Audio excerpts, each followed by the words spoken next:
ভারতীয় সেনাবাহিনীর অপারেশন সিন্দুর পরিণত হয়েছে অপারেশন ইন্দুরে। কারণ পাকিস্তানের পাল্টা হামলায় ভারতীয় সৈন্যরা এখন ইঁদুরের মতো বিভিন্ন গর্তে লুকানোর চেষ্টা করছে। দর্শক, পাকিস্তানের পাল্টা প্রতিক্রিয়ায় ভারতের কয়টি যুদ্ধবিমান বিধ্বস্ত হয়েছে, কোথায় বিধ্বস্ত হয়েছে, সেখানে কি পরিমাণ ক্ষয়ক্ষতি হয়েছে এবং এর পরবর্তী ফলাফল কি হতে পারে সেটাই আপনি দেখতে পাচ্ছেন এমবিএ টাইমসে। সাথে আছি শাহ মোহাম্মদ খালিদ।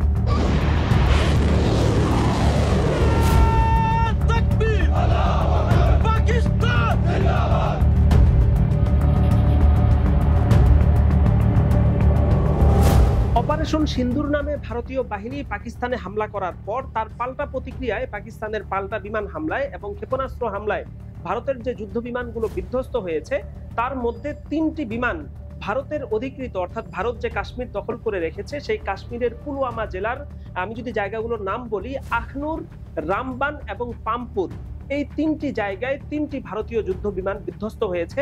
সেগুলোর ছবি এই মুহূর্তে আপনারা স্ক্রিনে দেখতে পাচ্ছেন। একই সাথে আমরা যদি পাঞ্জাবের কথা বলি, ভারত নিয়ন্ত্রিত পাঞ্জাবের বাতিন্ডা এলাকায় ভারতের আরেকটি যুদ্ধ বিমান বিধ্বস্ত হয়েছে এবং 4টি যুদ্ধ বিমানের জায়গা নিশ্চিতভাবে জানা গেল। 5ম যুদ্ধ বিমানটি কোথায় বিধ্বস্ত হয়েছে সেটি নিয়ে এখনো অনুসন্ধান চলছে। এবং আমরা যদি যুদ্ধ বিমানের তালিকায় আসি, ভারত যে যুদ্ধ বিমান নিয়ে সবচেয়ে বেশি গর্ব করে থাকে, অর্থাৎ ফ্রান্সের নির্মিত যে রাফায়েল যুদ্ধ বিমান আছে, সেরকম 3টি যুদ্ধ বিমান ভারত আজকে ভোর রাতের সেই পাকিস্তানের পাল্টা হামলায় ভারতের হাতছাড়া হয়েছে।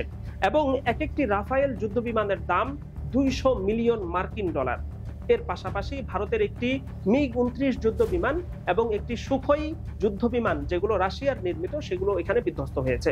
আমরা যদি আর্থিক হিসাবে আসি, এক একটি রাফায়েল যুদ্ধ বিমানের দাম 200 মিলিয়ন মার্কিন ডলার, যেখানে 3টি রাফায়েল যুদ্ধ বিমান বিধ্বস্ত হয়ে শুধু ভারতের ক্ষতি হয়েছে একই জায়গায় 600 মিলিয়ন মার্কিন ডলার।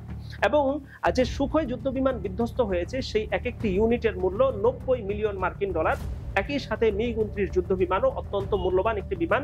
সব মিলিয়ে ভারতের অন্তত 700 মিলিয়ন মার্কিন ডলার ক্ষতিগ্রস্ত হয়েছে পাকিস্তানের সামান্য হামলায়।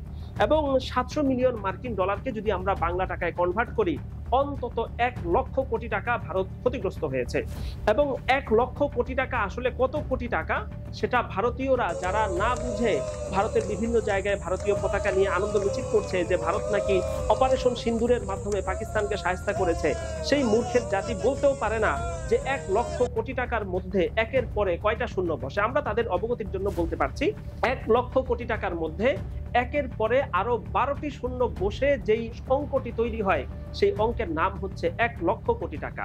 এবং এটি এমন একটি পরিমাণ টাকা যেটার ক্ষতিগ্রস্ত হওয়া ভারতের জন্য আসলে অনেক বড় ক্ষতির কারণ। কারণ যেই দেশের অর্ধেকের বেশি মানুষ এখন পর্যন্ত খোলা আকাশের নিচে মলত্যাগ করে, যারা টাকার অভাবে টয়লেটে গিয়ে টয়লেট করতে ব্যর্থ হয়ে রেল লাইনকে টয়লেট হিসাবে ব্যবহার করে, তাদের জন্য 1 লক্ষ কোটি টাকা ক্ষতিগ্রস্ত হওয়া এটি আসলে অনেক বড় ব্যাপার। একই সাথে পাকিস্তান সেনাবাহিনীর তরফ থেকে যে বিষয়টি জানানো হয়েছে যে 6টি যুদ্ধ বিমান, অন্তত 5টির কথা ভারত স্বীকার করেছে, 6টি যুদ্ধ বিমানের পাশাপাশি মনুষ্যবিহীন 4টি মহামূল্যবান ড্রোন পাকিস্তানি বাহিনীর গুলিতে ভূপাতিত হয়েছে। একই সাথে পাকিস্তান যে বিষয়টি জানিয়েছে যে উরিতে অবস্থিত ভারতের যে ব্রিগেড হেডকোয়ার্টার রয়েছে সেখানে পাকিস্তান বিবিআর ব্যালিস্টিক মিসাইল হামলা করে সেই হেডকোয়ার্টারকেও বিধ্বস্ত করে দিয়েছে বলে পাকিস্তানের তরফ থেকে জানানো হয়েছে। এবং এই বিষয়ে ভারত এখনো নীরবতা অবলম্বন করছে, যেটি ঘটনার সত্যতার প্রমাণ বহন করে। একই সাথে আমরা আরো বিভিন্ন তথ্য পেয়েছি, যেখানে একটি সংবাদে জানানো হয়েছে যে উইং কমান্ডার অভিনন্দন যেভাবে একসময় পাকিস্তানি বাহিনীর হাতে গ্রেফতার হয়েছিলেন, যিনি চায়ের কারণে অনেক বিখ্যাত হয়েছেন, ঠিক একই রকম ভাবে যে 5টি যুদ্ধ বিমান বা 6টি যুদ্ধ বিমান বিধ্বস্ত হয়েছে সেখান থেকে একজন যুদ্ধ বিমানের পাইলটকে গ্রেফতার করার দাবিও জানিয়েছে পাকিস্তান। এবং সবশেষে পাকিস্তান এবং ভারতের মধ্যে কাশ্মীরকে কেন্দ্র করে যে লাইন অফ কন্ট্রোল রয়েছে সেখানে পাকিস্তানি বাহিনী ভারতের কয়েকটি চেকপোস্ট বোম্বিং এর মাধ্যমে উড়িয়ে দিয়েছে এবং ভারতীয় বাহিনী সেখানে সাদা পতাকা উড়িয়ে আত্মসমর্পণের মতো ঘটনাও সেখানে ঘটেছে বলে বিভিন্ন সংবাদ মাধ্যম থেকে জানা যাচ্ছে। দর্শক, এই ছিল এখন পর্যন্ত আমাদের হাতে থাকা ভারতের ক্ষয়ক্ষতির পরিমাণ। এবং সময় যত যাচ্ছে ততই আসলে ভারতের ক্ষতির পাল্লা দীর্ঘায়িত হচ্ছে। কাজেই যেই ভারতীয় বাহিনী দেশের জনগণকে বোকা বানানোর জন্য অপারেশন সিন্দুর লঞ্চ করেছিল, তাদের সেই অপারেশন কিন্তু এখন অপারেশন ইন্দুরে পরিণত হয়েছে এবং ভারতীয় বাহিনী ইঁদুরের মতো গর্তের মধ্যে লুকিয়ে যাওয়ার ঘটনা এখন দেখা যাচ্ছে।